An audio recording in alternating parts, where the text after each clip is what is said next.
many times do you get somebody like that coming to visit you on a Saturday with ways to be able to hear you and you're not talking to her?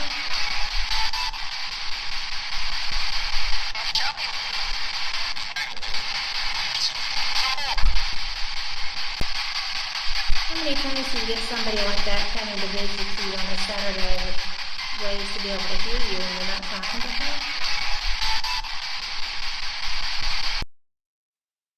Hello there.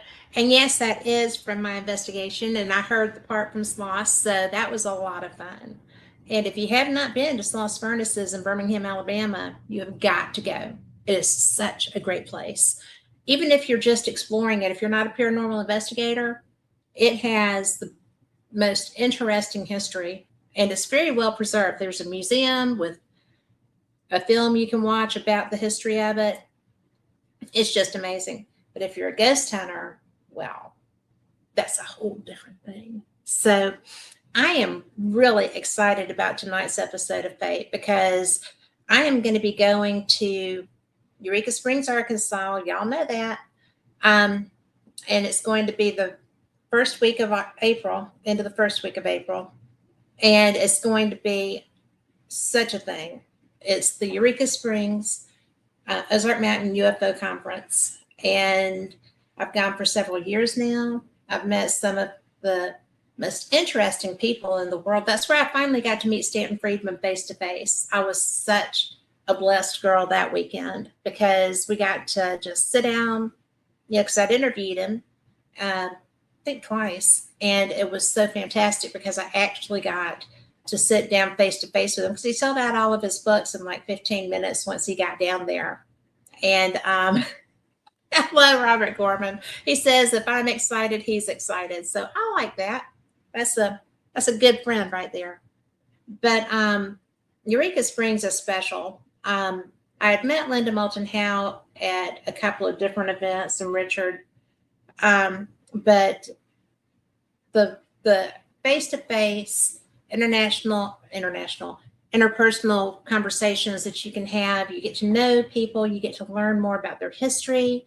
You get to share experiences, get to have experiences sometimes. It's a really interesting place. But it's a cool beans kind of thing. And it's my favorite conference simply because of the access that you have to the speakers. And that's for everybody. You know, the first time I went there, my friend Chase Plotsky was doing her first presentation ever. And I was so glad to be there for that because she's a very special woman and we've been friends for a long time. She used to be the host of Fate Magazine Radio. In fact, she was when I met her, but I didn't know it. I just knew that she was doing a live broadcast from somewhere back when that wasn't normal. And it was fun. But my guest tonight is a speaker this year. She is somebody that is she's pretty interesting in her own right. I'm interested in her topic for her conference topic because it's not something that I was really familiar with. Her name is Melinda Greer, Dr. Melinda Greer. She is really special. She's a retired pediatric medical doctor. She's from Oklahoma, or she lives in Oklahoma. She has had so many different experiences, from mystical to paranormal to UFO experiences. Mainly, she just lives around the bizarre, pretty much. She is somebody that has actually contributed. You've heard Ray Hernandez talk with me before, but she participated with him and contributed a chapter to his book that's amazing. But we're going to talk about that too. She's going to discuss the topic at the conference of the super experiencer, which is somebody who has had all kinds of anomalous experiences, from paranormal to abduction to just sightings, missing time. I think a lot of people have had missing time and just write it down to daydreaming and stuff, and it's not. Sometimes it could be, but a true missing time experience is bizarre. I've had them. And nobody really talks about them very much, but I'm going to see if I can get her to. I bet I can. But she is going to be sharing a lot, and she's going to be sharing a lot tonight. So let's get her in here because y'all don't want to listen to me all night. Hey, Melinda. Hey. How are ya? I'm good. We have great weather today. Huh? We had great weather today. We had storms yesterday, so it was nice to have great weather today. Us too. But y'all are just going to have to keep those up there if you don't mind too much. They are scary when they hit, I tell you. Mm-hmm. But well, you've got no mountains or anything to really slow them down, do you?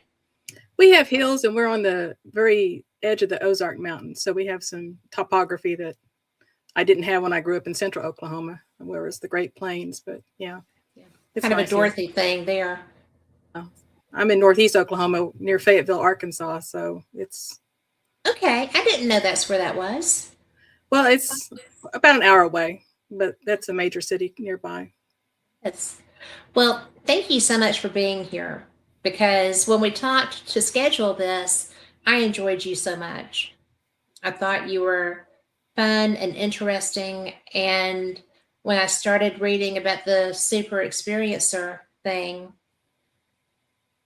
I know a lot of people like that. I mean, you've had all kinds of experiences. I mean, you just really run the gamut, and I'd like it if we could talk about those some. And I feel like that probably is where, well, let me ask you this. Before, what age did you start having your experiences? My first anomalous experience was when I was about 5 years old, and it was either a near-death or a near-death-like experience. And a near-death-like experience, you have a lot of the same things that occur in a near-death experience. It's just that you weren't necessarily going to die. And I don't know, I was only 5 years old. I was very, very sick, but I don't know if I would have died or not. I felt like I was going to die when I was put to bed that night. I felt like I was going to die. And I remember thinking I was going to die. And that little song that you sung as a child, "Now I lay me down to sleep. I pray the Lord my soul to keep. If I should die before I wake, I pray the Lord my soul to take." I remember singing that song, because I really thought I was going to die. I really felt that sick. So that's awful. Yeah. I mean, that really is awful, because I don't know why my parents didn't realize how sick I was, because I'd been bitten by a cat. And looking back on it from the standpoint of a pediatrician, I'm pretty sure I was septic and, quite sick, and had a very swollen arm, cellulitis, the whole 9 yards. And so, looking back on it, I was a pretty sick kid, so I could have died. But you could have died just from the cellulitis. Yeah. I mean, I've had that. That's horrible stuff. Mine was post-op, and it was like, I didn't know I was in trouble, right? I'm just a patient. Mm-hmm. And everybody around me is like, hair on fire, but very medically proficient, but hair on fire, but going, and just from that, that's trippy. Yeah. Excuse me. We've got weather, all the stuff blew through. So I sound like the wrath of God. We have allergens going on here too, so everything's blooming. So yes. Yeah. Well, so anyway, that's when the trajectory of my life changed course. Was when I was somewhere around 4 to 6. I'm not sure. I would say 5, but I'm not sure. It was somewhere in that. It was before I went to school. I know that. Well, what kind of stuff was happening before you went to school? After that experience, before that experience, nothing. I was just a normal kid in a Christian community, in the center of Oklahoma. My dad taught at the local Christian college. Just normal kid, went to church all the time, and played hard, and and had all the usual childhood diseases and that sort of thing, and just normal happy childhood. And after that happened, I never told my parents about it. I never told my friends about it. I never told anybody about it. It was very personal, and it was meant for me. But after that happened, I had a lot of things that were different in my life. I would say I no longer accepted because of the experience, I no longer accepted the faith of my parents, just whole hog. Right. I questioned it all the time, and just I was just a different person. So I had like invisible, they're not imaginary friends. They weren't imaginary. I could feel them and I could sense them. And they were like invisible guides that would help me through life. Because I was a very introverted, naive child, and could not figure out social dynamics at all. I'm still pretty introverted and not great. I don't have great social skills. But anyway, they helped me navigate that. I would be sitting there in a corner watching human beings be human beings and wonder why they were acting the way they were acting. And it would just, a huge concept would just be laid into my mind way beyond my years, explaining everything to me. So they did that all the time. Just these, I would call them downloads now. I didn't have a word for them then. Just explaining, human dynamics. And they really helped me navigate being a human being a lot. So, but it was a very profound experience, very profound for a kid that age. Well, sure. I mean, I was an only child until I was 7 and an only grandchild. So I had a lot of interaction with grown-ups, Mm-hmm. but because if my mom wanted to play bridge, she just took me with her to wherever the bridge party was, or, Mm-hmm. Things like that. And if she wanted to go out to lunch with her girlfriends, she took me. So we had kids when I got a little older, we had kids in the neighborhood, but there were 3 girls. So there's always the odd one out. And sometimes it was your turn and sometimes it wasn't. But I had a lot of weirdness at that point too. Not quite like that as far as getting downloads to my knowledge, but I had a lot of dream things. I had dreams, yeah. Mm-hmm. Yeah. And my dad was very fortunate that it was during Vietnam, and he was in a unit that was getting ready to ship out, and they had built a jump school, a parachuting school in Birmingham, and he was moved to teach there. And so his unit shipped out without him. I mean, he had to stay and train people to go do that. And his best friend and a lot of his unit died. They were attacked by the Viet Cong, and which happened to a lot of people. And I think my dad has some residual, always relief, but residual guilt too, because he always took care of of his friend's widow, my friend's mom, and just made sure that she was okay. And then she moved away, but always connected there. And I was always connected to that because he was my godfather. And okay. So that was very weird. But I didn't do like you did. Downloads might have helped. So, but I would have dreams like with grandmothers and grandmothers that weren't my grandmothers. And yes, you're one of the few people I've ever met that has those kind of dreams. I would dream I was other people, and I would be like an adult male, or a person of the opposite sex, different age, with different memories of different relatives that I don't have in this life. I've never met anybody that really, yeah. That's a little freaky. I've never met anybody else. I've never read about it. I once dreamed I was an alien. I mean, you're talking about the Vietnam War. Okay, so this was a weird dream. I'll have to tell you. You want to hear it? Yes. Okay, yes. So I mean, it happened when I was asleep, so I have to call it a dream, but it was very vivid and undream-like. I have regular dreams, and this was very different. So I'm not sure where I'm at. but I'm in a roundish room. It's very futuristic. It's like nothing I've ever seen. I'm about 12 years old at the time, but it's like nothing I've ever seen in my life. It's round. It has like stadium seating type terrace desks. And it's an ovoid. It's And like a lecture room, right? yes.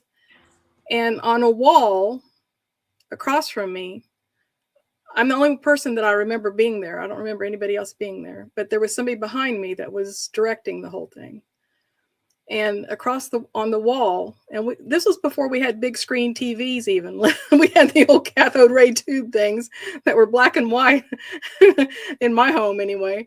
Yes. We didn't have color yet, I don't think. So on the wall suddenly appears writing, and then there's a finger that's following the writing like across the wall. And so I'm reading this story, and it's a story of a battle. And I had been having, you talk about Vietnam. It was during the Vietnam era, because I was born in 57. I was about 12 when this happened. And I'm conflicted about what's going on with the war. I don't like it. I don't understand why people fight. Why do we have to have wars? I was very conflicted, and I was, questioning it a lot. So then I have this crazy dream. So I'm watching this finger go across this text along the wall that's showing this like a page out of a book. And so I'm reading about this battle. It was in cursive writing. I remember it distinctly. And then all of a sudden it switched from being the written word to being like a video. We didn't have videos like that back then. We had movie projectors, but this wasn't like that. This was like a screen on a wall, like nothing I'd ever seen. And I'm watching this battle. So instead of reading about it and being described, I'm actually watching it. And I'm seeing it, and it's gory. I mean, there's blood flying everywhere, but it's not humans. They're aliens. And they were like, I want to say kind of insectoid. They were upright bipedal, but they had chitin on their bodies, where we would have prominent skeleton like our collarbone and things like that, where we would have prominent. They had chitin like an insect, and very, very non-human. And there's one person in the center that's, really the focus of the video or whatever it is, the focus. And so all of a sudden I'm sucked into him, and I'm seeing everything from his perspective, and I am him. And it's a he. They had males and females, and it's a he, and he's a warrior. And it was like he gloried in battle. That's what he was meant for. That's what he was born to do. That's what his whole species did. This was just a part of their being, was to battle and to war and to kill and to maim. And he was good at it. He was particularly good at it. So were they battling him? Was he in danger? Was he being harmed? It was hand to hand. It was, there weren't projectile weapons or anything like that. This was all, axes, knives. This was hand to hand, brutal, primitive battle. And so they're like 12, and a female, a girly girl, didn't do this kind of stuff. And so, here I am, and I could feel everything he felt, and just he was glorying in it. He was in his element. He loved it. And then all of a sudden, after experiencing that for a while, then all of a sudden I'm sucked back out, and I'm sitting back in the seat, and I'm watching, and I'm seeing both the written text and the video side by side, and at the same time I'm perceiving what he felt, all three at the same time. It was very, very strange. That's trippy. Yeah. And so then, I wake up the next morning, I remembered it vividly, and I remember it to this day very vividly. It was like unlike any dream. But I felt like it was to be a warrior. And he didn't care if he died. That would fulfill his purpose. So it was very strange, very strange. But I would have dreams like that were, I called them teaching dreams. Yes. I would question something about why something was, or I needed to learn a lesson, and I'd have a dream that would teach me what I needed to learn. I So, still get those sometimes. If I'm having a struggle with something, mhm. then I will, yeah. I was recently diagnosed with ADHD, Okay. and which is trippy, but it's a whole different way of looking at the things that are normal mannerisms for me now. I mean, that have been for a little while. And hey, Lorraine, that would be my friend Lori. But it's just so interesting because if I get in a bind where I can't figure something out, and I'm just like, there has to be a way to do this. Other people do this. I know I can find this if I can just focus. Well, that's iffy. But I don't get prophetic dreams like I used to, because I Right. kind of one time said, this is really enough of this. And somebody somewhere respected that to a degree. So I don't see about people I hear about anymore. But it's just one of those things that I'm glad I don't get that that you experience. I do not like gore. I do not like blood and guts. I am one of the few people I know. I don't watch any scary movies. I don't watch, anything weird. But well, I do watch things that are weird. I have a friend that's a stuntman, so I try to see some of the things. Not many of the things he's in because they're yeah, blood and guts. But there's that. But it's just wild. I can't believe that you do that too. I mean, I don't Well, know anybody else that does it either.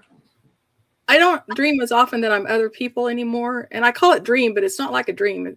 Dreams Yeah, are it's the are strange and disjointed, and you wake up and you're like, "How could I ever believe that in the dream?" It was just too weird. I should never have believed that. I should have known I was dreaming. That sort of thing. That's a yeah, real dream. These are like living, that's and experiences. it's a true like experience. But it wasn't like a past life or anything like that, because it was set in the same setting as what modern day. So, I mean, I still have dreams where I'm other people. That's not to the extent that I had as a child. I mean, I had that a lot as a child, and it was a good thing because it really helped me navigate. Like I said, that also helped me navigate being a human being, and because I wasn't born knowing the stuff that a lot of human beings seem to just know naturally through instinct. I had to learn it, the social dynamics and things like that. I just, I wasn't born knowing it. And some people just seem to take to it naturally. I don't know. I don't I don't know either. But I have three really good questions for you. Are you Okay, ready? I'm ready. So, and Robert is my hero, so you're going to love him. Okay. And he's being very professional with you. What does Dr. Greer think about the possibilities and aftermath of disclosure? We could be here for a week. Well, number one, I'm Melinda, not Dr. Greer, because I'm retired. So I'm Melinda now.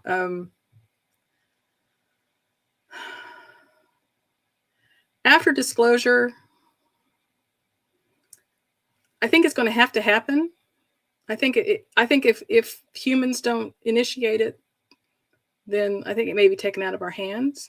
I think so too. I Because think I it's think it's being reached that taken out of point. our hands. Yeah. So I think it'll happen, but it's the most profound effects, I think, will be not necessarily financial or political, but religious. I think it's going to have a profound effect on a lot of religions that won't be able to accept it. It would be hard for it not to, Yeah. because the whole people that are religious that I know now, who are aware that this is a real thing and are also just waiting for it to go public, Mm-hmm. really public, are more along the lines of, well, everything was created. This doesn't negate God. Right. And I'm like, well, I would agree with that. Everything came from somewhere. And, if this is what you need for your living, then it's going to help with that. You Right. know, um, it will come up to an issue of are there more than one, maybe, depending on who is disclosed to us first. Right. But I do think, I agree with you. I think that we have had to a degree disclosure already, but people aren't satisfied. And for it to be really melodramatic and great big and huge and, woo kind of stuff, that hasn't happened yet. Right. But there are a lot of experiencers who are taken very seriously. And our government has basically said, yeah, there's stuff there. It's not a secret. It's but people want written down, government says this, da, da, da, da, da. Well, it's beyond the president. President's just a figurehead anyway. Right. And, there's not really, that's not who's going to be in charge of disclosure. It's going to be all the men behind the curtain. And that's going to be giving a lot of power away. Yes. Because it's easy to control people when they think that the person on the other side of the globe is the enemy, or think, it's, or the person that doesn't think like I do, or the person who doesn't talk like I do. It's really easy to make somebody like that an enemy in your society. But when you have people globally facing something that they think could annihilate them, I think that a lot of the angst and anger with each other will be gone until we learn how to deal with what's coming, with what's real, as far as they look different, they travel different. I'm sure they sound different. If they don't have a device to help us translate, we're going to have to get the, Google Translate earbuds so that we can try that. There's going to have to be communication things. It's certainly going to rattle our paradigm and change our focus on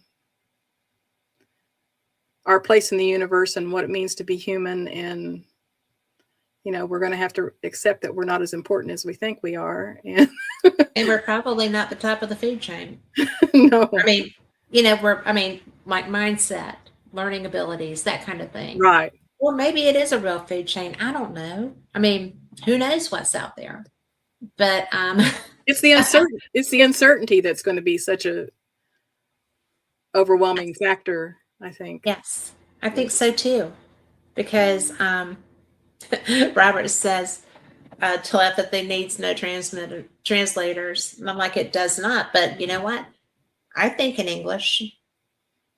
So I think that telepathy is good, but they're going to be using their communication form. So we're going to have to learn each other. They'll already know us, but they will not, we will not be quite ready, I think, for them. But I don't know, because I had an experience with telepathy that still rattles me to this day. It shakes me up pretty badly. Really? And I didn't know their language. So, I'm not, I think telepathy is telepathy. I think it's directly mind to mind. Instead of having the abstract of a word, you have the original impulse, that is original concept behind the it's more of a so I don't think you have to have language. I don't think language has to be a factor. That would be awesome. Yeah. I think it's awesome. I didn't get, when this happened, I didn't get, verbatim speech from them. It was more feelings and emotions and what they were thinking, rather than I wasn't meant to hear.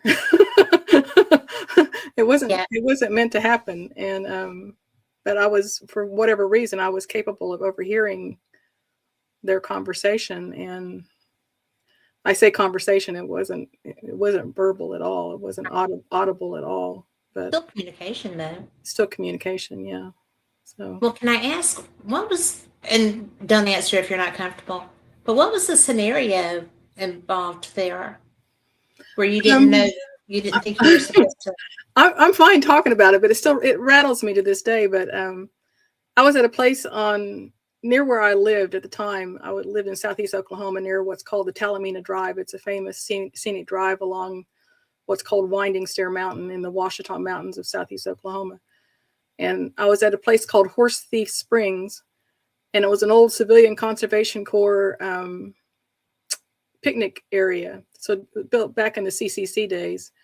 What was that, 1920s, I think? Great Depression.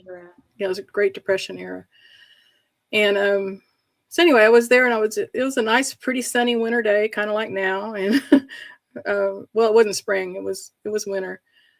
And I was just enjoying the sunshine, and I was there on the top of the mountainside at Horse Thief Springs, which is an actual springs where horse thieves used to water their horses back in the day. So that's where it got its name. But so I'm standing there, and all of a sudden, down in the valley, I heard what sounds like somebody chopping wood, like a half a mile away. And it was over to my right. And I'm sitting there thinking, nobody chops wood anymore. What am I hearing? My husband's the only one that still chops wood. Everybody else uses a chainsaw. And then all of a sudden, to my left, about the same, like, it was like, here's chopping wood, way down in the valley. Wow.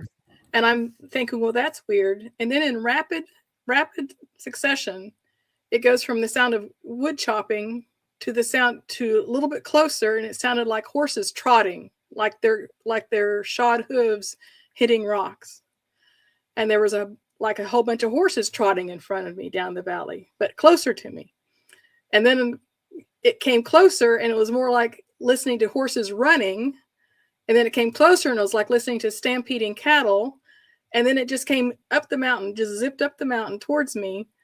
And it became higher and higher and finer until it was not audible anymore. It was just a vibration. And then it came up, and it just zipped up the mountain and stopped right at my feet. Holy cow. And it was, after it happened, everything was still. There was like no sound. The birds weren't singing.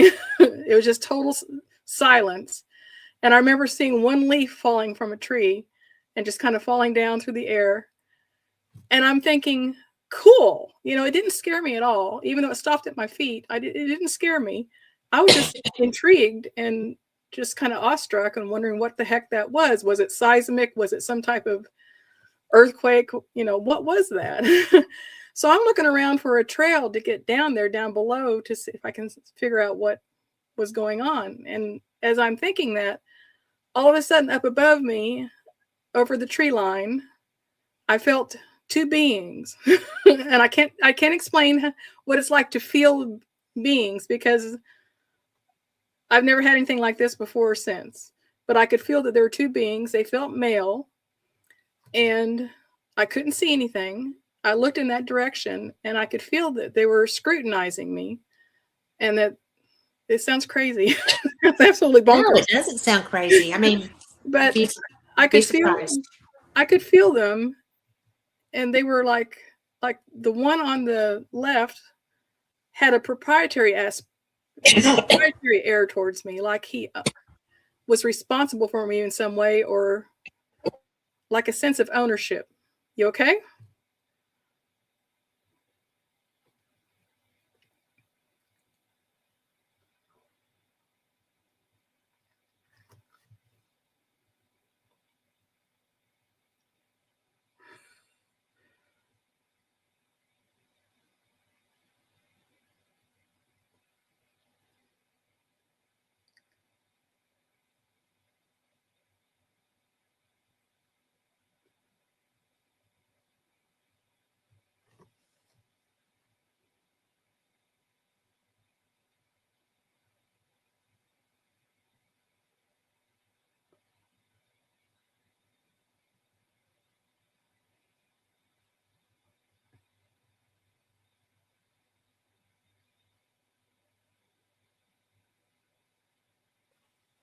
I'm sorry. 'Tis the season.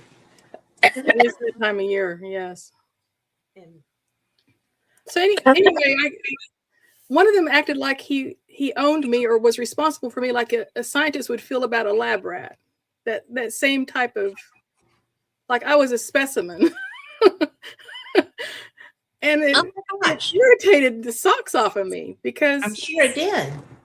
Because, no, as human beings, we don't like to think of ourselves as being, less than at all.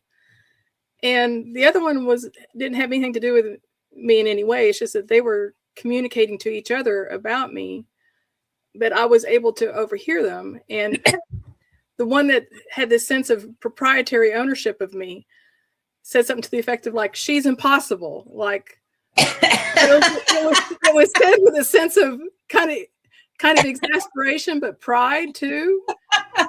And like if you had a one-trick pony that could count, or if you had a precocious child that could speak before they could, or that refuses to, and you're trying to do it, or whatever. That's the way it was. It was like, she's impossible. Only there wasn't a spoken word. It was an impression. It was felt, and it just irritated me so much. And then as soon as the irritation faded, I was freaked out and scared and weirded out. Thank God for the irritation, right? In a way that whatever that rattling up the mountainside towards me hadn't scared me, but this scared me because I'd never experienced telepathy before. And it really rattled me, and it still does to this day, and it irks me too.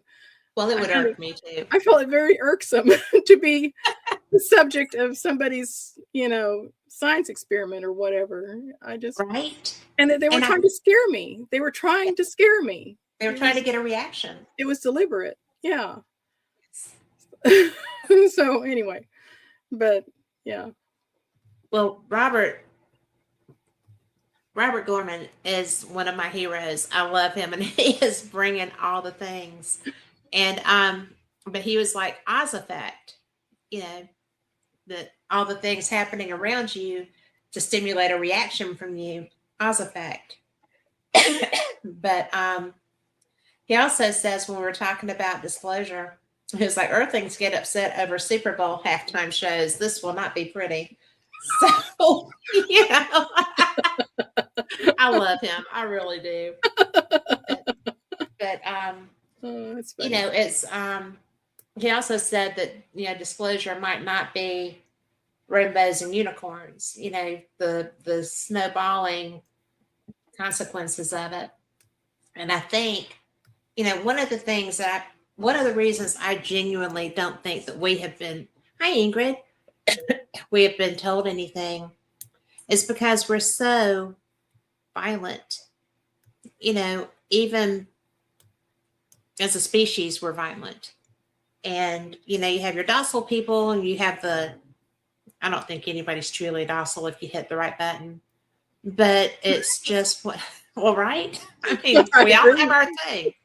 I do have my sacred ox. So, but genuinely, as a species, we are not peaceful people.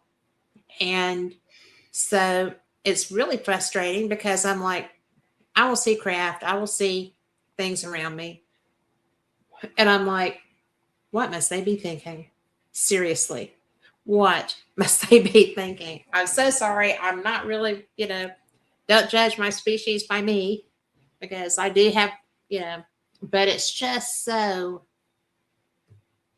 sometimes I think that they're going to be like, grandfather mountain kind of relationship, and then other times I'm like, boy, we really need some discipline down here.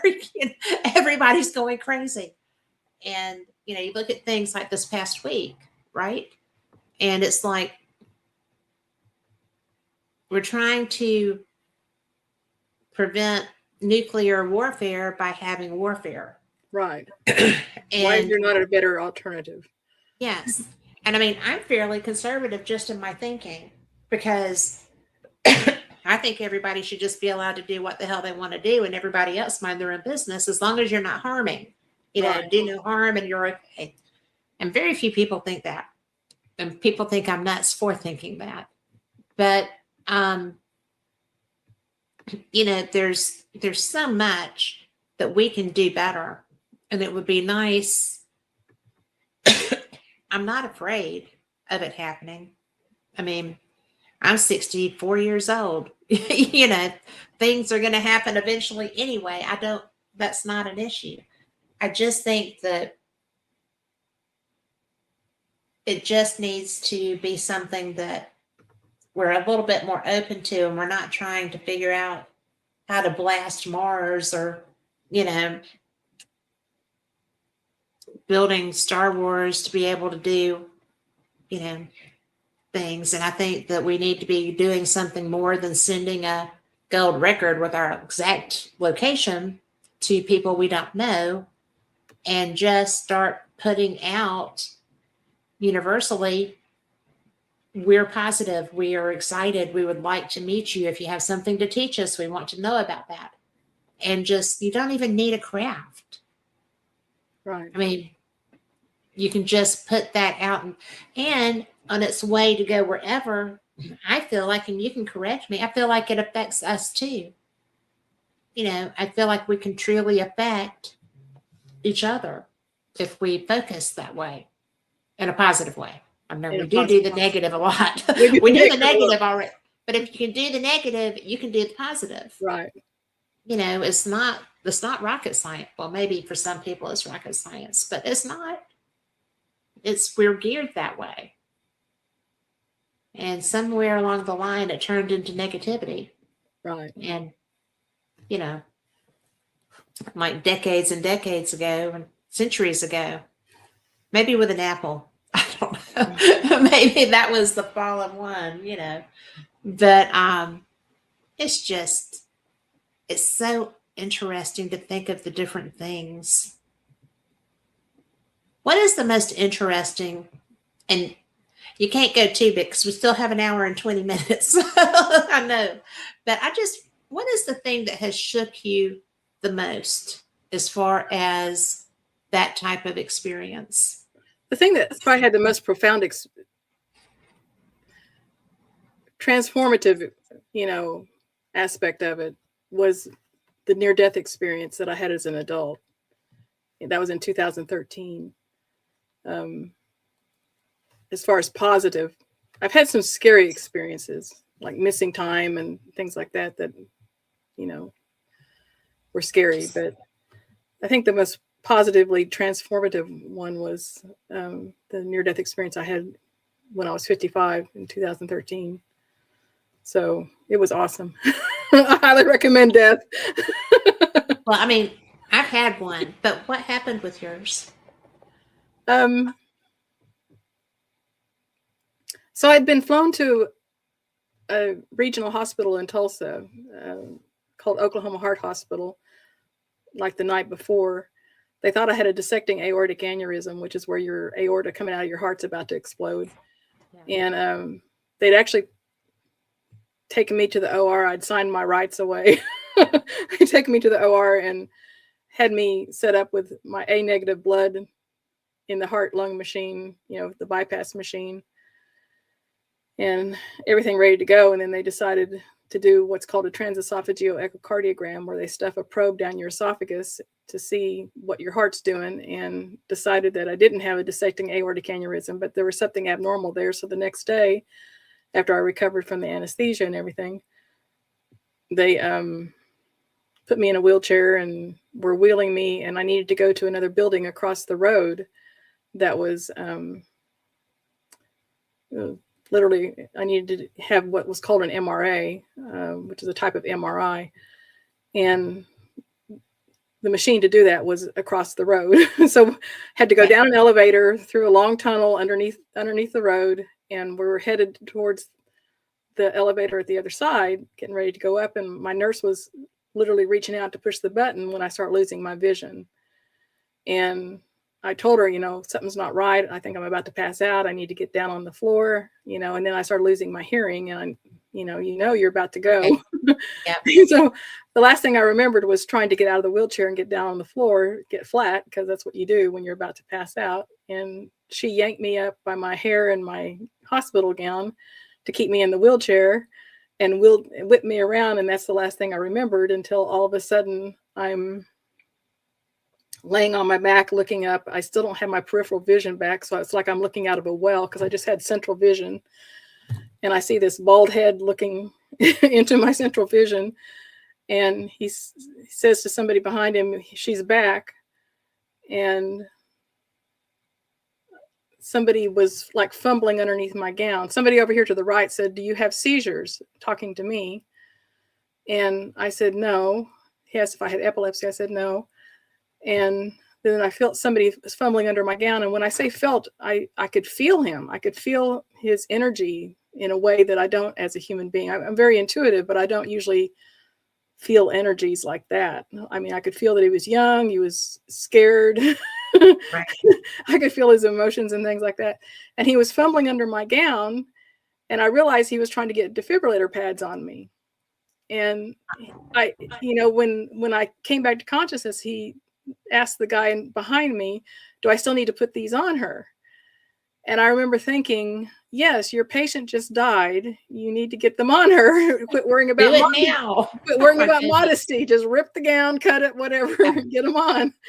And then when I said that in my head, your patient just died, then this whole flooding of memories came in about being on the other side. And so I remembered leaving my body and zooming up into this white light. I don't remember a tunnel. I don't remember any dearly departeds or, spiritual teachers or guys. I don't remember anything. I zoomed straight up to this area of white that was nothing but love and light. It was just pure love and this incredible white light. And that's all there was. And I rejoined my group of beings that I had been with since I was, since I began being in this universe. And I'm not talking about being Melinda Greer. I'm talking about what I am, beyond the human body. And so anyway, I rejoined them, and there wasn't a life review. It was more of I was able to just download all of my memories and all my thoughts and the whole experience of being Melinda Greer into this great database. And then I was uploaded with what I needed to know to catch up with what the group had been involved with. So, but there was no time there. It's hard to explain how there's no time, but yet there's sequential things happening. I don't understand, but there's like a timelessness there. And anyway, I got to just relax and recover, and it was a great reunion, I would say, being back there. But the love was incredible. The love was just overwhelming, and it was awesome. But the love was being generated, and what it was being generated by was off in the distance and away from us, but yet it was generating the light and it was generating the love. And we all wanted to be where it was at, but yet, we were confined into a different area. Did you lose me? I lost you? I lost both of us. I didn't see either one of us for a minute there, but it scared me because we had the little spinner things going. So, but now we're back, so it's all good. Okay. But anyway, it was just pure love, pure light, but wanting to be wherever that source was of the love and light, wanting to be there. So there was something else that I wanted to attain that was greater than what I was in that state of being, if that makes any sense. It does. And at some point it became, everything was telepathic. Everything, we didn't have bodies. We were like energy beings. Everything was surround sound, surround sensory. Everything was like 365 spherical incoming data. We had senses that I don't have as a human being. I could sense things, energies and things like that. And I remember going off and doing things in the physical realm, but I wasn't trapped in the physical realm like I am as a human being. You're trapped here until you die, and then you get freed from this. So anyway, it was an awesome experience. And it sounds like it. It sounds like. Well, at some point it was decided that I needed to come back here for reasons that aren't real clear. And I wish I knew why. So when I came back, I was yelling at the CVICU team that was resuscitating me or working on the whole resuscitation process. I yelled at them and was crying and carrying on and had a conniption fit. And so that was. What were you saying? Why did you bring me back to this awful place? It was so wonderful there. Everybody loved everyone. Why did you bring me back here? I was sobbing. I was beside myself. Did anybody address that with you afterward? Not really. They all tiptoed around me. They didn't want to talk about it. In my chart, they wrote things like, some of them would write that I had asystole, and some of them called it bradycardia with prolonged pause. What is that? Bradycardia is where your heart slows, and then a pause would be where it stops, which is asystole. Okay. Where your heart stops. I mean, they just tiptoed around. It was just crazy, and they didn't want to talk about it. They didn't want to talk about it at all. So. Yes. And Robert says you're the real deal, and I'm like, yeah, I think so. I mean, it's just so bizarre to think that you come back, right? I think you've frozen again. I can't hear you or see you. Okay. And here we are. Now you're back. Okay. But, it's so bizarre to have, because I know physicians that would have dealt with it exactly like that, because they know that you've gone. They know you were gone. And yet, when they get you back and you're fussing them out mm-hmm. and saying that, they know that was real. Yeah.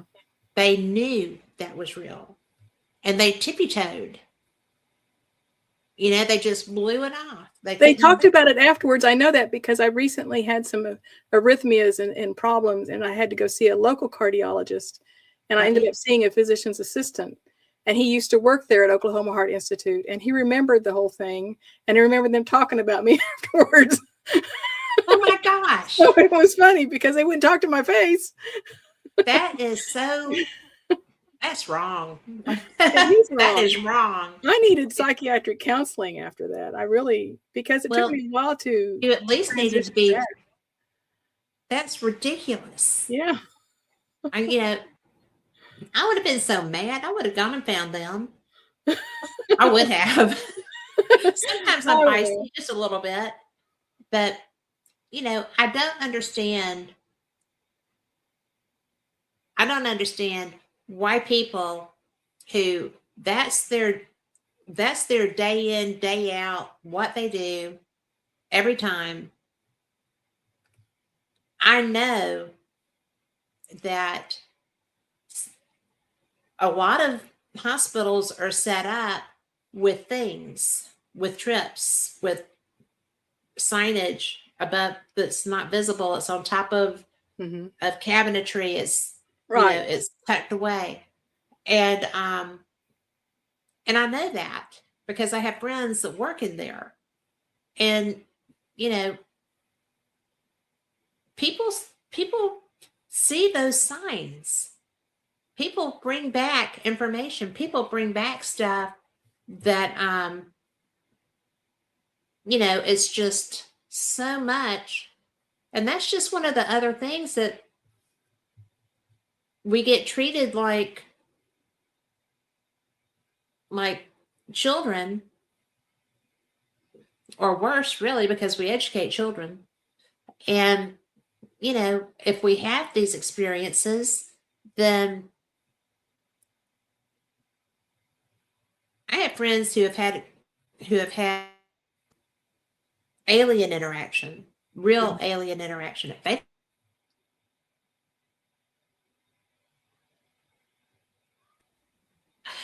don't know what's happening with this. I think it's our topic, but but it's so frustrating because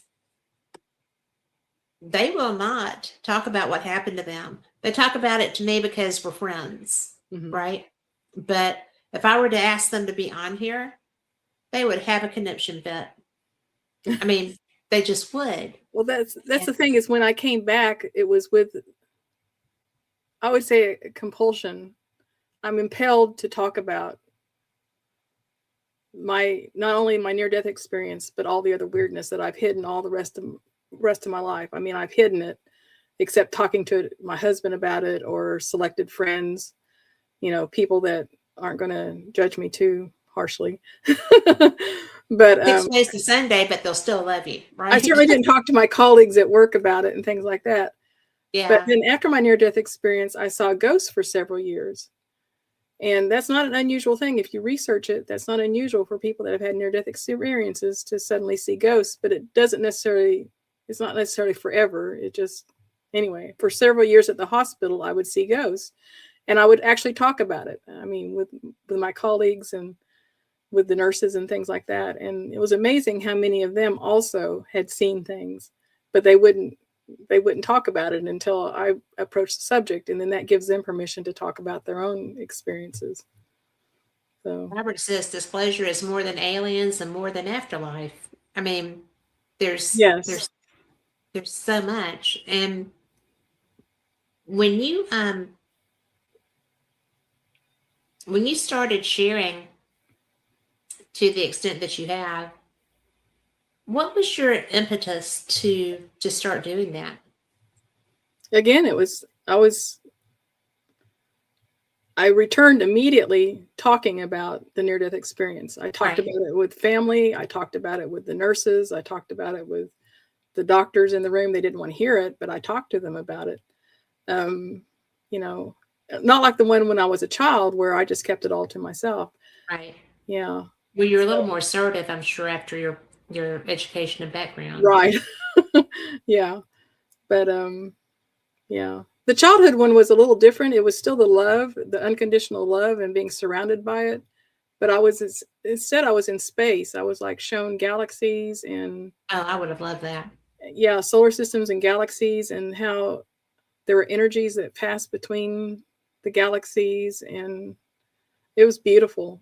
And but I still had that all-pervading love, and it was wonderful.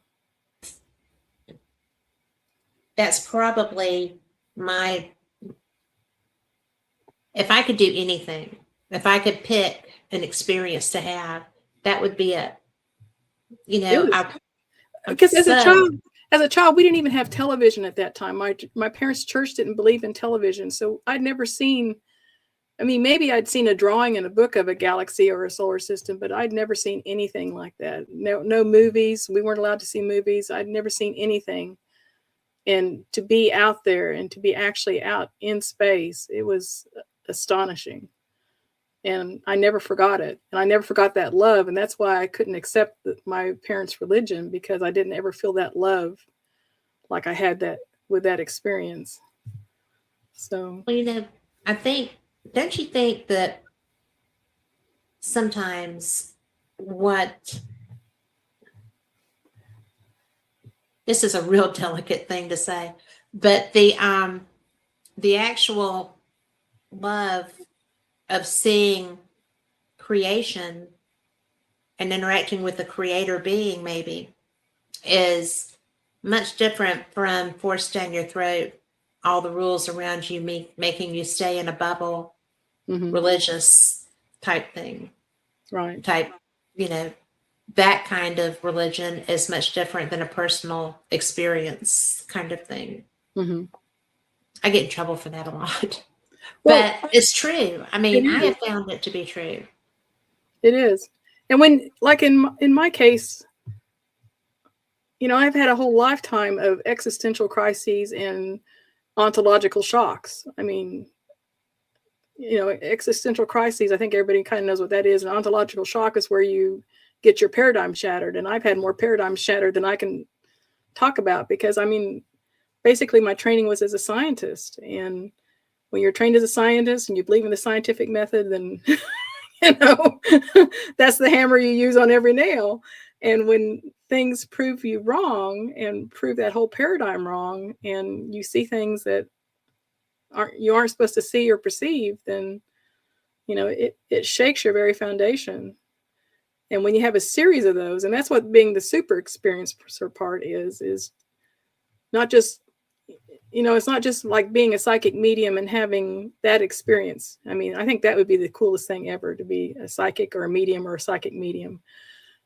I just can't imagine. I think that would be awesome. I wouldn't have thought that several decades ago, but I think that. I have just enough of that to keep things interesting. So well, that's good. Yeah. But Sometimes. But to have a whole gamut of different types of experiences, it shocks the psyche, but it also, I wouldn't trade it for a minute. I mean, some of it's been pretty scary, but I wouldn't trade any of it, because it's all taught me not to fear. I think I lost you again. I'm back. You're back. I don't know what is happening here, but we're coming back, so I'm going to take it, right? Okay. And it's not but for a few seconds, but we both spin out. And sometimes we go one at a time, and sometimes we both go at the same time. So, Robert, I want you to expand on that thought, and put a comment expounding on that. But, I think that when I saw your talk was going to include super experiencer and the 5 things that constitute that, I've never heard that term. It's new. It's new. Yeah. I like it. It's I mean, there's 10 categories. So I started being called a super experiencer by Ray Hernandez. I think you probably met that would be appropriate. Yes. Yeah. So anyway, and then he introduced me to Sean Esbjorn Hargens, who is at the California Institute for Human Sciences. And he's the one that is doing the WISER survey. The WISER stands for Worldwide Initiative for Super Experiencer Research. And he's the one doing that. And so there's 10 categories of what they have put out as experience types. So you have everything from out-of-body experience, near-death experience, encounters with non-human intelligence or non-human apparitions. No. Non-physical humans. That's it. Non-physical humans. Mystical experiences, expanded self-experiences. So expanded self-experiences is where you recall a past life, a future life, or a parallel life. Or you have an experience where you meet an oversoul or God or some type of experience like that. Or you can meet a soul group or become aware of a soul destiny. That's all expanded self.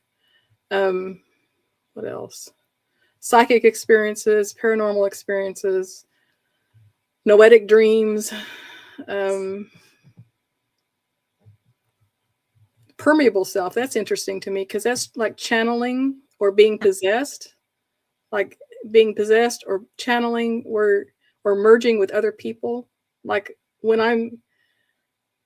that's what I have when I'm in that weird dream state. Okay, so an example of a permeable self for me would be a few months back, I was asleep and I had one of those weird dreams where I'm someone else. And I was a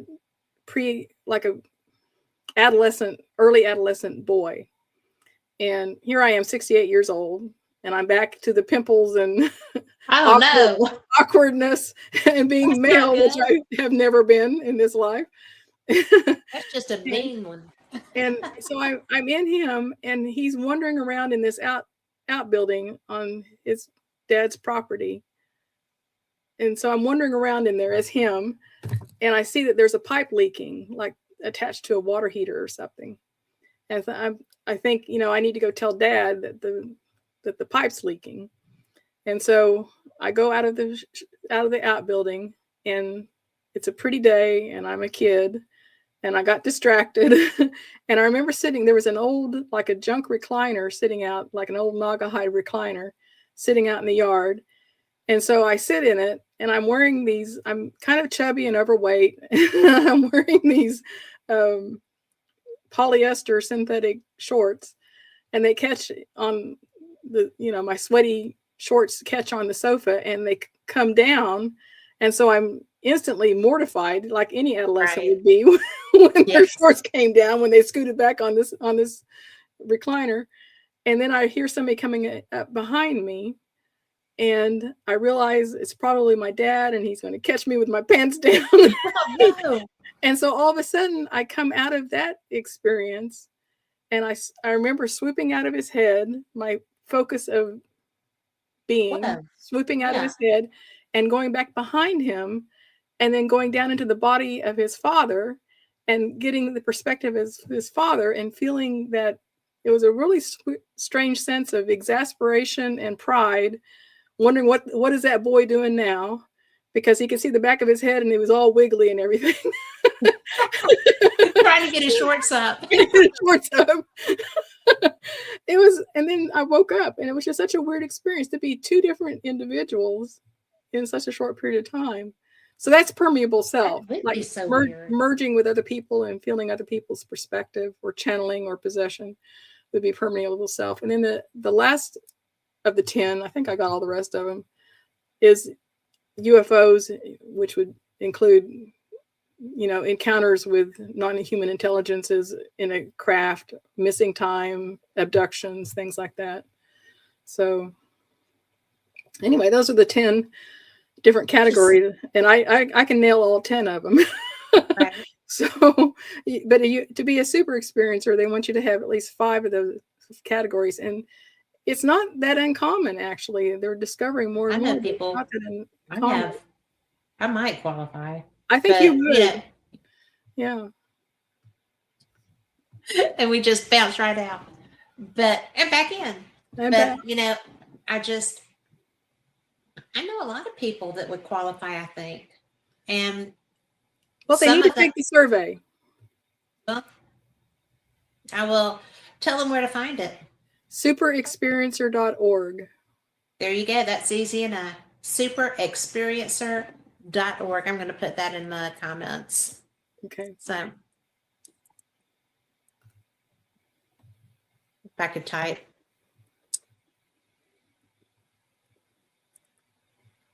There you go.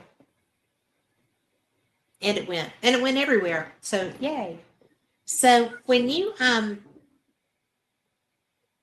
if Ray coined that, and y'all are, because I know him and I know that he is doing all of the research. I mean, I love that guy. I love the work that he does. I love the groups that he puts together.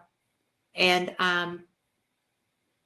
until you told me about having a chapter in Greater Realities, I did not know that.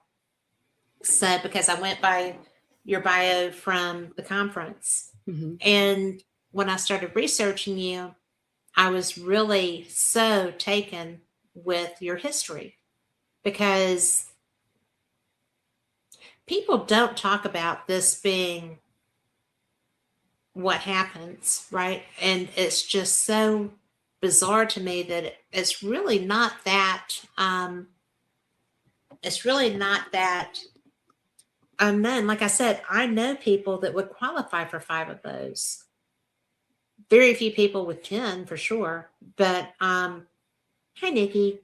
But it's so interesting to me, the number of people, and maybe because of what I do, but I think it's just who is pulled into our orbit. Kind of like we seem to cluster sometimes. Well, like when I go to a UFO conference, I'm happy to talk about UFOs. When I go to a Bigfoot conference, I'm happy to talk about Bigfoots. Yeah. But if you go to, a ghost hunting convention or whatever, you're not going to talk about the other 2 things, or they're going to chase you out of there. They just don't want to hear it, unless they've had those crossing, encounters with strangeness of different categories like that. And I think there's more people out there that have had that. They're just not willing to talk about it unless they're in the right setting. Well, like you said, if you're not in that genre, then you stay with what these people paid to come here. Well, I'm talking about not as a speaker. I'm talking about as Gotcha. a person in the audience. I mean, it's really hard to be a so-called super experiencer because because everybody looks at you like you're crazy. I mean, it's not acceptable to talk about seeing UFOs. It's not acceptable. It's somewhat acceptable to talk about having seen Bigfoot. But when you start talking about the whole gamut, you know, I had a near-death experience. I've seen Bigfoot. I've seen UFOs. You know, I've had missing time. And, you know, you have the whole gamut of that. And people just tune you out and think you're nuts. I think it's I think it's because people are hesitant. People are hesitant to put out that they too have experienced all this stuff, because any of it alone in the right group is going to get, you know, you're going to be looked askance, right? It's like, but you know, but it's really interesting because so many people because I've done this show I've done for 5 years. I've done my other show that's called Paranormal Experience for 10 years. And I've talked to people from every edge of the spectrum relevant to anomalous experiences and research. And it's just really, there are a lot of people that would qualify under that. And well, they need to take the survey, because phase 1 is to get 5,000 people to take the survey. And I will put that out there everywhere. It's a long survey, so you plan to spend several hours at it. So, and you have to do it all at one setting. Oh, so do it, before bed. So, because that's when I can be still the longest. But, I think it's really important, because what are you trying to achieve with the survey? They want to get 5,000 participants for phase 1. And that started actually last year. I don't know how many they've gotten so far, but the more the merrier. So they want 5,000 super experiencers. So they started out with saying 4 to 5 categories. Now they're saying 5 to 6 categories. So I don't know where they're going to land, somewhere in there. There's no telling. Depends on what they get.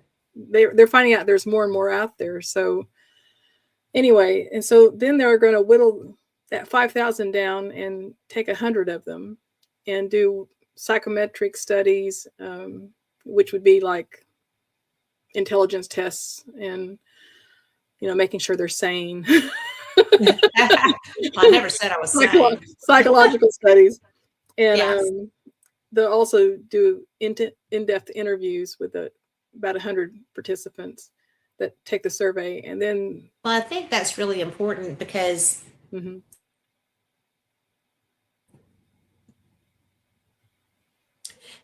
would like to know why there's so many. Right. If this is such an anomalous, odd thing, why are there so many? And I would like to know percentage-wise. I'd like to see this go forward. I would like to know the percentage of the population.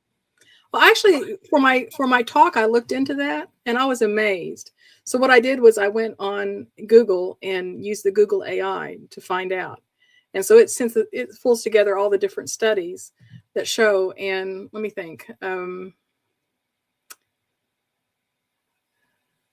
expanded self and mystical were both 1/3 to 1/2 of the population have had an expanded self, which again is a past life, parallel life, future life, oversoul, that sort of thing, soul group type experience, or mystical experience. 1/3 to 1/2 of the population have had that.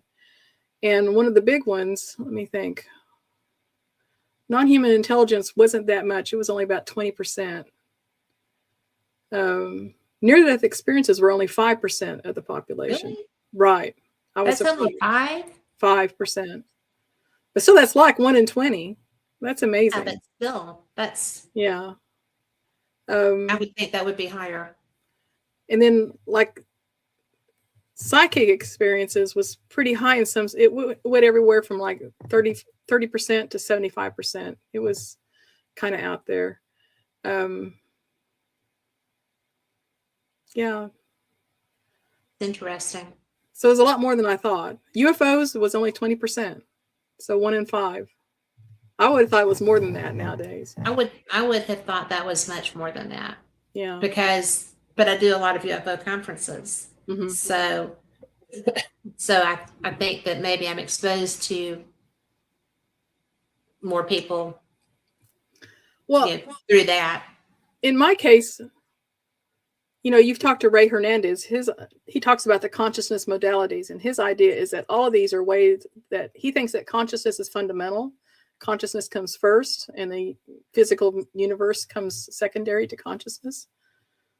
And he thinks that all of these are different modalities for consciousness or source or whatever you want to call it, God, for want of a better word, to get in touch with us and shatter our paradigms and rattle our cage and get us to wake up and see that reality is not what we're being, fed, yeah, Yes. conditioned to believe. Yeah. So, Well, that's I think that's an absolute, because we were not created. We were not created to be lumps of clay sitting here to be molded by the powers that be to become worker bees. right. I think that to be a created spirit is to be, the spark came from somewhere. It's just such a big deal. And that's why I think that life is highly undervalued in our societies. And,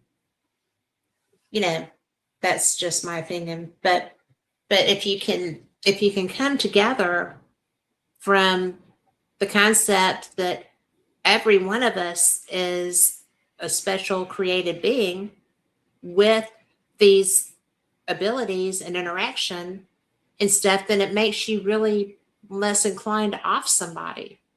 Mm-hmm. It's Or be dismissive of them even. yes. And it doesn't matter what your exterior looks like, because the interior is the part of us that matters. Right. And that should be true all over the place, regardless of whether you're able to talk to Aunt Sarah, who died 57 years ago, or, able to conjure up ET to come visit, or, whatever your other skills are. Everybody has them, if they will interact with them or allow them to develop. And I don't think I'm sorry, I'm doing the talking. So this is supposed to be a conversation, but it's about you. So, but I do think that what you're doing is so, and Ray, I think that is so important to be able to pull. It would pull us together so much. Well, I don't know if you're aware of it, but his Greater Reality website has all of the books that he's put together from all the experiencers, and has all the chapters. So people can go look at it. Yeah, people can look it up, and I think it's greaterreality.com, but it could be .org. I'm not sure which one it is. It's com. I think it's com. Greater Realities, plural. So, and y'all have heard me talk about him, and if you've been around long enough, you've heard him. So, he's just really one of those special humans that he's A, he's a genius, right. But B, he's absolutely about getting information that would help us all to be able to understand what our greater reality can be. Right. And what it should be. It actually is. We just don't implement. So I think a lot about him. I think he is a wonderful person. Yes, he is. And he's had some wonderful experiences of his own. Yes, he has. And he doesn't mind being honest and sharing them either. I first came across him probably 5 or 6 years ago and didn't really know. I discovered noetic sciences. Okay. And I was just like, oh, this sounds like something fun to research. So I did. And you amaze me, because I think it's such an important thing to be able to share the experiences that you've had and to understand what the possibilities really are. That's fun. And I love that you're here. I cannot wait to hear your lectures. So I'm excited about that. But what do you think is your favorite that you have experienced to date? Other than the near-death experience, I think it's what happened to me on Musha Key in the Bahamas.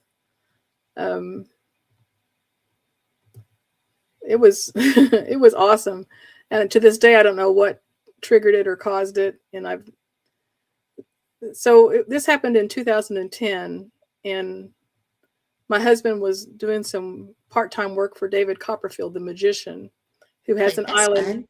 Yeah, who has an island in the Bahamas called Musha Key. And he'd gone over there a couple of times to work for David, and David wanted him to come back and do some additional things. And he says, well, I'll do it. I'll do it for free if you'll bring my wife over and let her be, stay in one of the cabins on the island, which are when David was on the island, he didn't rent it out. But when he wasn't on the island, he would rent it out and allow people to spend a lot of money and have fun and use his staff, use his staff and have fun on the island. So Jesse said he would do that if David would do. I mean, I can't believe Jesse had the courage to do that, but he did.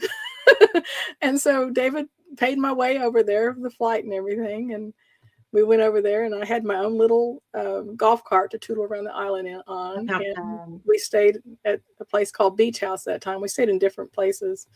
But anyway, long story short, I was working that day with some of the Bahamian crew. And one of Jesse's colleagues from the Dallas World Aquarium, where Jesse also worked. And I don't know what it was about that day, but we were working on a toucan display that David had 2 toucans, the big colorful tropical birds with big beaks. And anyway, we were working on that because I was bored. I was tired of work, just being the tourist. I was tired of taking pictures. I was tired of playing in the sun and the surf. I just wanted to do something, be around other people. So I was sitting there digging in the dirt, working on this display with the Bahamian workers. And they thought I was crazy because I was, this educated, touristy woman who chose to get her hands dirty. And they just thought it was weird. So anyway, they got called away except for one of them. And he and I stayed there and worked on it. And I was planting plants around the exhibit, trying to make it look like blend into the scenery, blend into the thing. So I was transplanting plants around it and gardening, tropical gardening.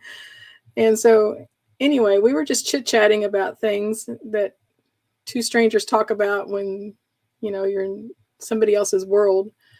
And so I was talking to him about, he was Rastafarian, and he was a big spiritual leader for a lot of the guys on the island that worked there from the Bahamas. So we were talking about spirituality and various things. I don't know if that triggered it. I don't know what triggered it, but when it came time and the sun was starting to go down and their work time was over. And so I went to the center of the island to find my husband. And as I'm walking through this forested area, I see these crisscrossing lines of what I thought were actual copper wires, like these copper gold wires. I thought somebody had strung up a whole bunch of wires in the forest that were trip hazards. So I'm walking into this dark, semi-darkened forested area, and I feel like I was about to trip over these wires. And then I realized they're not wires. They're actually lines of energy that are attached to everything, and everything was attached to me.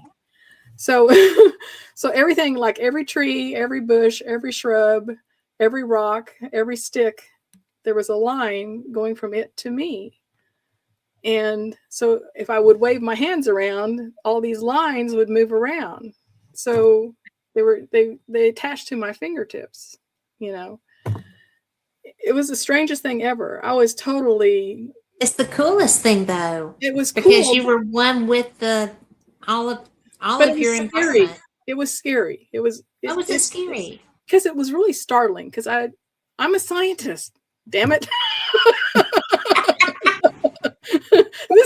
doesn't happen. And yet, And yet, and yet. so anyway, I quickly made it through that space, that darkness, and back out into the light, and it all went away.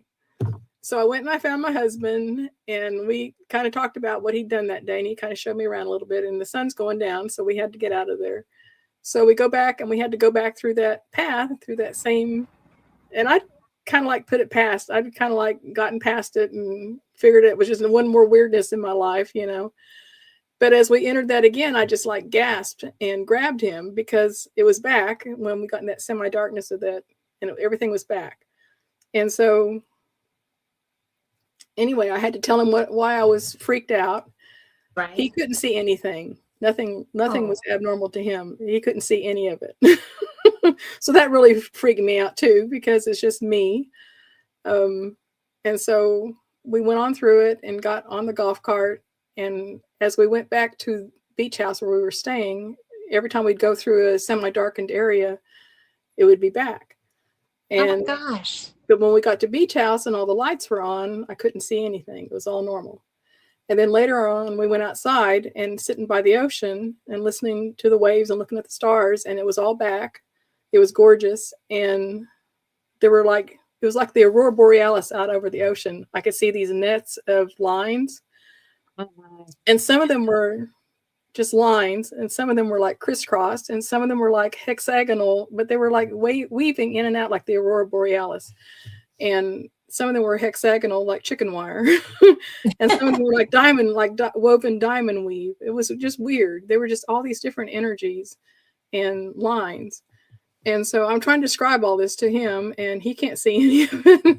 So eventually had to go to bed because I had to get up and get on the plane the next morning, and he was going to stay, and I had to leave. And so got up the next morning, everything was normal, nothing abnormal at all. Got on the boat, made it to the airport, got on the airplane, and I'm with one of his friends from the Dallas World Aquarium. But we weren't seated together. He was in a different seat. He was on the left side of the plane. I was on the right side. We were both on aisle seats, but he was several rows ahead of me. And anyway, so I'm sitting there, and as we get out over the Caribbean, it's super bright, so everybody puts their windows down. And as soon as it got semi-dark in the plane, what happens? I see all these lines. So that's so funny. I'm attached to every person in the plane. I'm attached to all this, you know, every seat, every person, every object in the plane, I'm attached to it.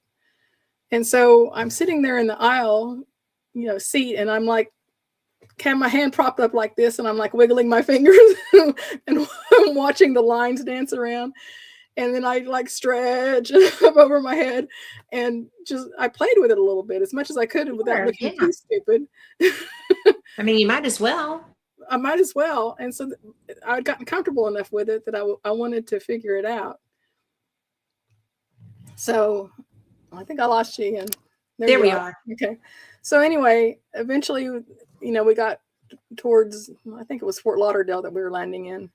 And we got towards that, and everybody opens up their windows to see the landing, and it all went away. Right. So then I had to fly again to Dallas, and then get on in my car at Dallas, and everything was normal. I drove home in the dark. Everything was normal until I got home. And then as soon as I stepped out of the car, it was all back, and it was really, really apparent. And all the stars had, the closest thing I can say what it was like would be Van Gogh's Starry, Starry Night. Right. Painting. And the stars had whirls of energy around them, and I was attached to the stars. The stars were attached to each other. It was like my childhood experience that I had when I was 5. All these energies between the stars, and it was beautiful. But all those lines were everywhere. It was gorgeous. And then when I went to bed, I finally had to go inside and check all the animals and all that kind of stuff and be a responsible human, because I had to get up and go to work the next day.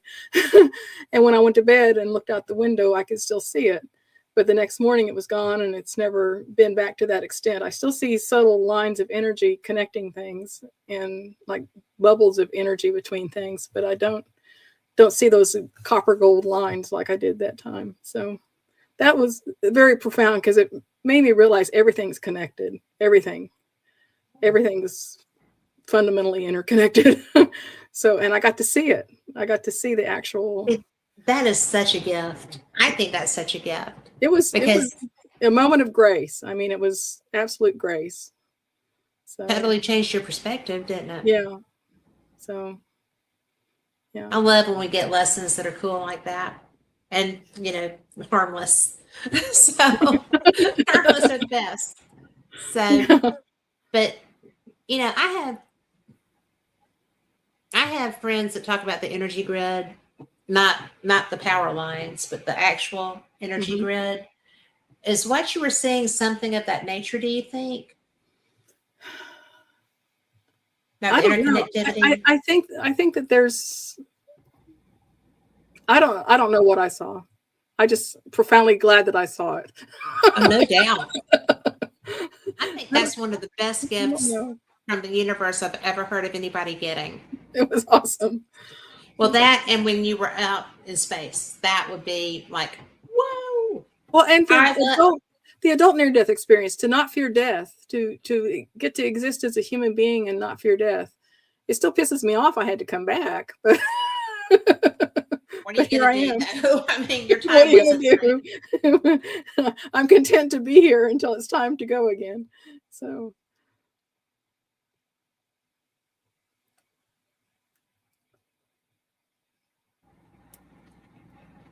are you back? I have, I have no idea why we keep spinning out of control like that. I guess we're just both wide open. But it's so funny when it does it because I look at Carl and I'm like, yeah, here we go again. So, but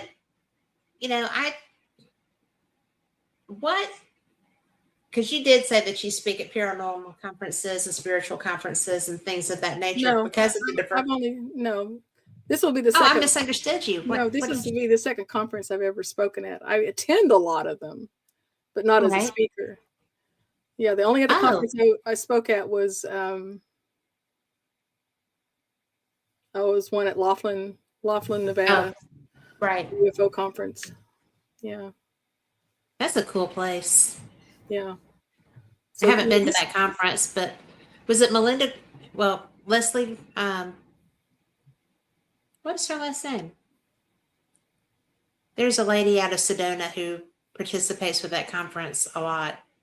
And now I've lost her name. So, but did you enjoy that conference? I did. I didn't enjoy speaking. That was terrifying, but Was that your first time? Yeah, and I mostly talked about UFOs and Bigfoot. So Well, yeah, that's kind of a UFO thing. Yeah. So Ray was there that year. He was speaking. He's the reason. It was like a week long, so they needed a lot of speakers. So that's why the reason they took a chance on me, I guess. So well, I think they made a good decision. So based on this, I mean, I'm having a blast, even if we do spin out of control periodically. But that's probably an energy thing. I don't know what's going on because I'm on private Wi-Fi. Oh. And so that should not really be a thing. And I don't know. But for both of us to be doing it is very unusual. That's strange. That's very cool. But not probably for the people watching, but from this perspective of knowing that doesn't happen, I think it's very cool because it's an energy thing. But well, when you talked about the oversoul, mm-hmm. I have someone that I really like a lot who keeps putting out kind of like bulletins, and I'm subscribed to her. Her name's Nancy Timms. I love her. I've interviewed her. But she is really putting out a lot of information on the oversoul. And I was not familiar really with the whole concept, other than Emerson, right? And so I'm just kind of like, why is there this much to put out? I mean, why do I get stuff 2-3 times a week or a day, depending on what's going on about this? What Can you tell people what the oversoul is? Because you had mentioned it briefly. Do you mind? Well, it's a part of that expanded self on the Wiser survey. I'm not sure that I understand it myself. My understanding is that the idea that, well, like when I had my near-death experience, I was actually two different distinct entities while I was on the other side. And I have to think that at some point that's my oversoul. Right. But my idea of an oversoul is that you have a greater self, a greater soul, and then that sends out little pseudopods of self down into the physical or down into some other aspect of being that maybe they can exist simultaneously, or everything maybe exists simultaneously. I don't know. But the idea that I once saw a drawing of it, and it was like this huge thing with little pseudopods, like I said, sticking down into different lives. I don't know. That's the only thing I can think of. But So it's not like a personal thing. It's a universal thing. I don't know. I mean, I don't know that much about it, other than what it talked about in the Wiser study, the survey. But I don't really resonate with that so much as I do with, I have a past life memory, that sort of thing. So, and then when I experienced my soul group, that's what I experienced. So as far as an oversoul, I don't know. I don't know that much about it. No, either. I'm going to have to run up on that. I guess I could get Nancy to come back on and ask her, because she has a lot to say about it, and that's not a bad thing. But without a grasp of the basic understanding, I think then I'll lose something from the shares. But I actually, when I first started dealing with noetic science, this was something that I found to be true also, because I was in a steep learning curve. And a friend of mine said, check out Dame Raven. You will get it. And so, yeah. And that's actually where I came across Ray, was, in my research there. And then I've heard him speak a couple of times.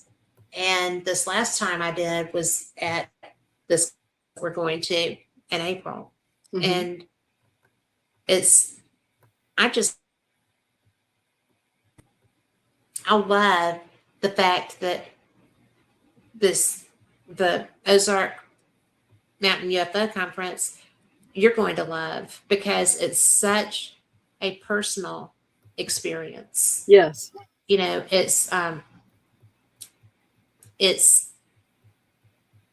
It's a bunch of people who are believers, experiencers, researchers, people that are just curious, and everybody interacts very well together. The lecturers this really is my favorite. The lecturers are very available to talk to, and there's a speaker's dinner at the end of the conference where, everybody gets to just kind of intermingle and easily and in a social environment, so that you're able to get your questions asked and learn more about each other. And, one of the things that I think that I hope you're going to enjoy as a first-time speaker there is how much support there is for all of you. People are thrilled. And if you tell them that this is your first UFO conference, they're going to just love on you and want to know why this is, why you're there. And it'll be my second one. It'll be my second one, but really. Well, was Lachlan a UFO conference, really? It was a UFO conference. Oh, okay. It was. But I thought it was, but we started talking paranormal stuff, so I got sidetracked with that. It was. But just tell them it's your first one there. Yeah. Good night, Raymond. Thank you for being here. Have a great week too. But the most important thing, I think, is that you are going to know just how much people care about what you do and your knowledge and your information. And when you start, I'm going to be curious, because I'm going to be sitting there watching as when you finish, you're people just love on the speakers in a very positive way. I mean, it's not like, woo, groupies. It's like, I'm so glad that, you brought this, and you're just, we're so interested in you, and thank you so much for being here. It's going to be such a positive experience for you. I hope so. I hope so too. I'm nervous. They better not make a liar out of me. Yeah, they won't. They're nice people. I've been there several times. I only got to go there, I think, once or twice before Dolores Cannon passed. Oh, I never got to meet her. Yeah. So she Was was she brilliant? real down to earth person. Just very, very, very knowledgeable, but very approachable. From what I understand, she was astounding. Yeah. Yeah. Very sweet lady. Yes. And, I think that her energy is still there. Mm-hmm. I mean, because it's her kids, and, Mm-hmm. Everybody really coming together and just, I don't know, it's a different, because my very first conference was Alien Con, the very first Alien Con. Mm-hmm. And that was a really big thing, obviously. And it was, that was an eye-opening experience, because they had expected 3,000, they got 9,000, 9 to 10,000. Wow. And the venue wasn't designed for that. So it was like a cluster. It was a complete cluster. It was a lot of fun, but it was a complete cluster. So, it was just fun and interesting. And, I spent more time with the guy that created it, the producer, I guess he was, than, that's not true. I did get to talk to the guys. It was very, like, all together. But it was fun. And I've been to big ones all over the country. But this one, Eureka Springs, is so it's about the experiencers, it's about the guests, it's about the speakers, it's about, honoring Dolores too. But like I said, I have never had a bad time there. But what do you think now that, because you're an attendee and now you're a speaker, do you have an expectation? Are you excited? Are you nervous? Where are you on that?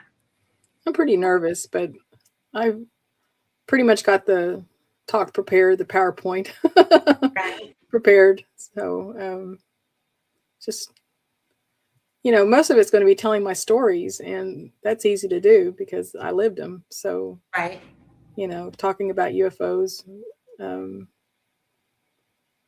since the UFO conference, I'll probably kind of focus on that somewhat, but I'm going to talk about everything, at least touch on everything. I So, hope so. yeah. Well, what, other than when you had your experience getting to experience the universe, and, what other UFO stuff are you going to bring?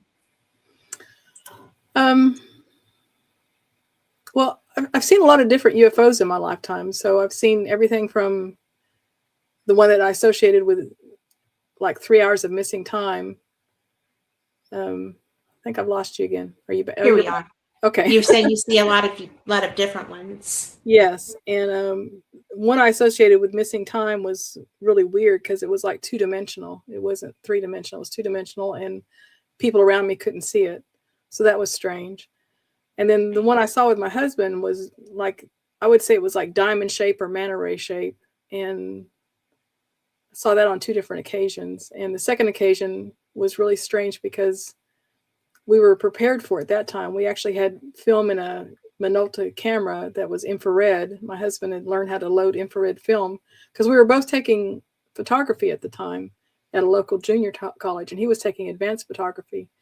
So he was working with infrared film. So we actually had a camera loaded and ready to take a picture if we ever saw that UFO again.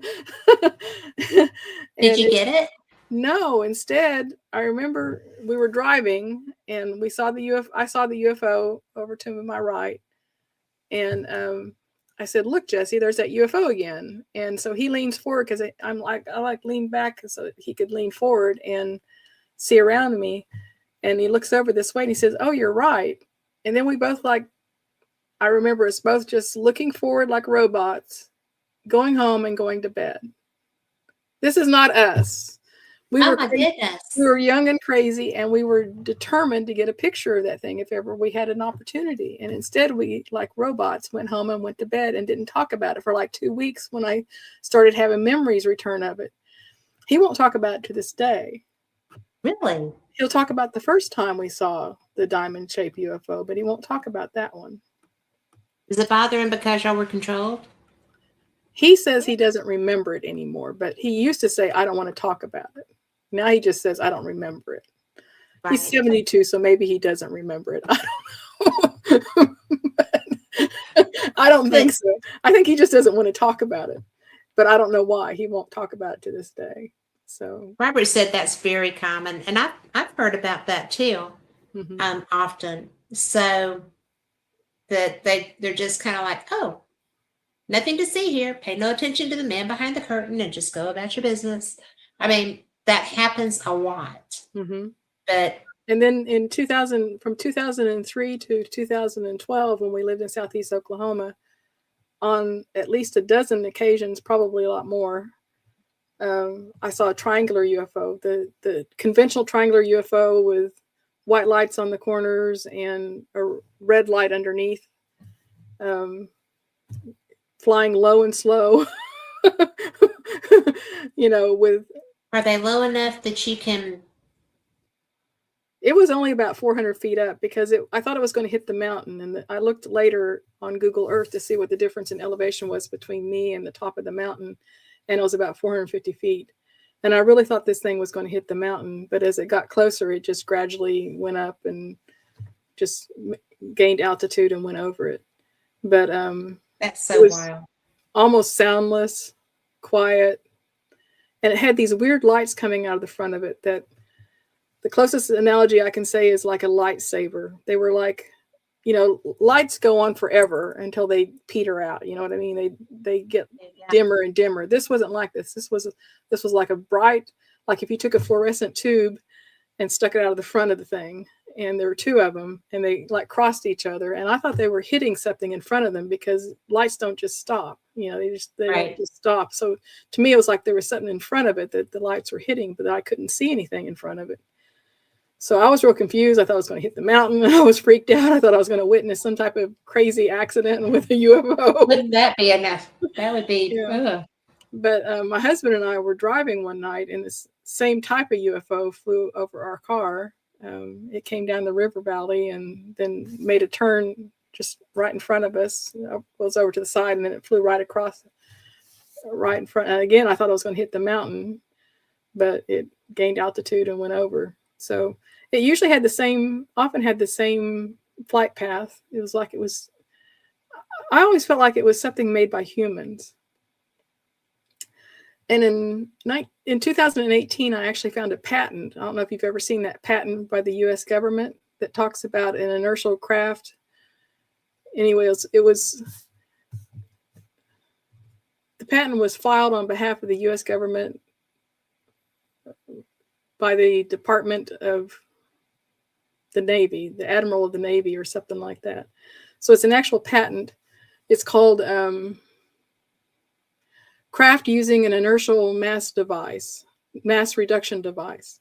Anyway, and it talks about anti-gravity. It talks about incredible speeds. It talks about negating gravity. It talks about all these things that sound like Tic Tacs and things like that. Wow. But if you Google PAX, PAX 205, it talks about PAX 205.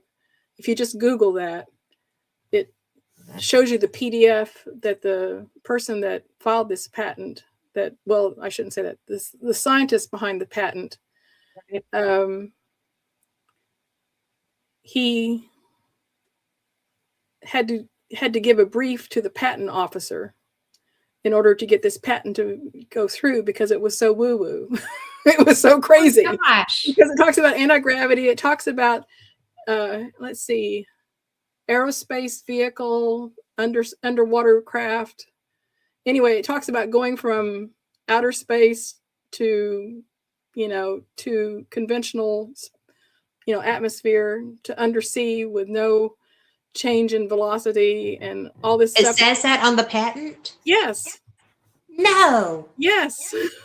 Robert's got it in chat now. Okay. For U.S. Navy patent application by Salvatore Pays for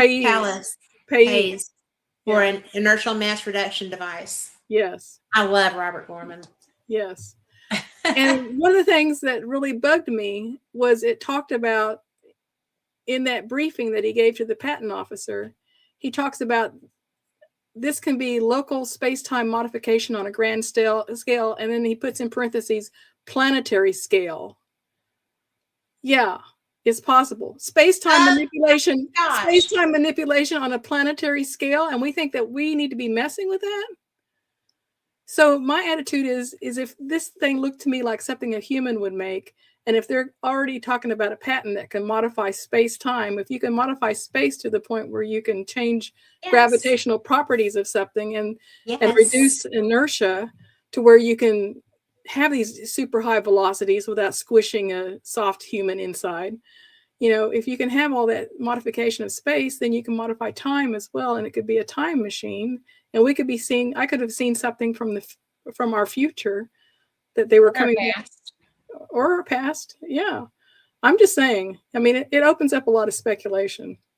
But yeah, look up the PAX 205. It'll blow your mind. And this was, this is a FOIA. This is a FOIA.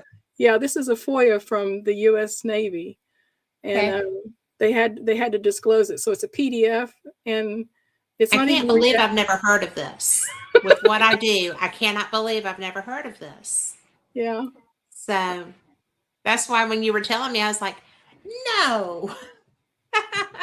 So after I read it and when we see each other, we're going to have a chat. Okay.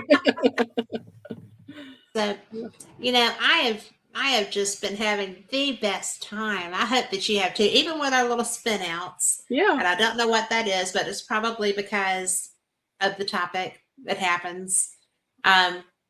There's not anything that should be affecting my Wi-Fi. Certainly not both of us.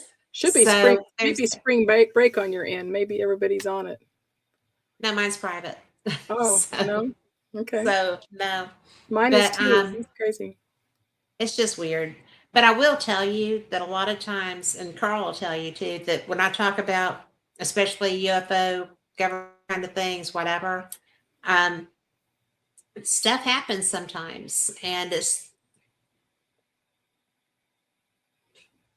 here we are again. But it's just, and Robert could probably tell you too, because it's actually, I've done fate for 5 years, and I've done a lot of different topics. And normally I have more trouble when I'm talking about ufology and this kind of stuff than I do when I'm talking about ghosts and demons and stuff.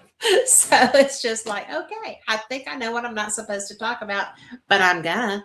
So what's crazy is that same U.S. patent that I'm talking about has a diagram in it showing a triangular craft, and it shows a diamond-shaped craft. And I've seen both. And when I saw both of them, they reminded me of something that a human would make. But yet I've seen a UFO that I didn't think a human could make. It looked like a drop of mercury in the sky. It looked like a silver sphere. And the only thing I've ever seen like it is in Travis Walton's book, Fire in the Sky. There's a color plate in there that shows a craft in the background. It shows him walking through a hangar, and there's a craft in the background that looks exactly like what I saw. It looks like a silver ovoid.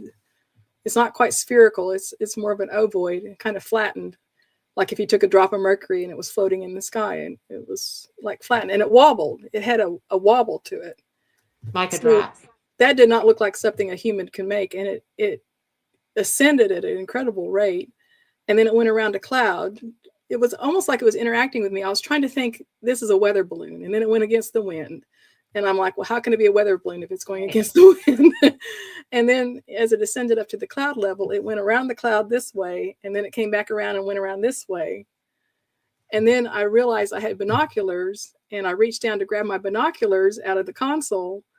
And when I glanced down to adjust them, just a second, and I glanced away for just a second, and I glanced back up, and it was gone, and the cloud that it had just gone around was gone. So it was weird. So that one I don't think was a human, but the triangular one and the diamond-shaped one, I just think it could be us, not necessarily in this current time, but at some point. Well, So, I am so... I know that probably sounds weird. No, that does not sound weird, because, you know, if we can... I firmly believe that there are capabilities to manipulate time.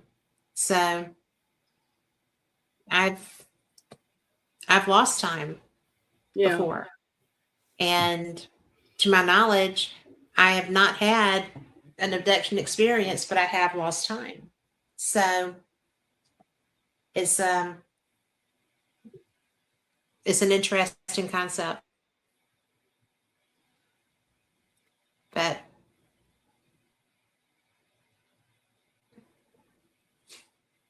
I was gonna say, I started to say we're out of time again, but we're gone again. So thank you so much for coming on with me. And I have had the best time with this conversation because I learned things, and I love when that happens. I love being, I'm always surprised by what I didn't know. And so I absolutely love it. And Robert said that y'all just going like robots going home. He said the TKO, telepathic knockout.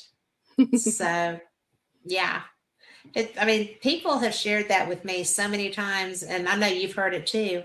It happens. I mean, it's almost like you're under a robotic control. And Robert said, bless both of us. Thank you, Robert. Bless you too. I just love when you're in my chat. So, in fact, for everybody listening, Anthony Lewis, yes, big time. If you lose over last year, we have lost a few timelines. I think so too. I think that there's a lot of misdirection happening left and right. So it's really strange times. It's very strange times. Yeah. But you know what?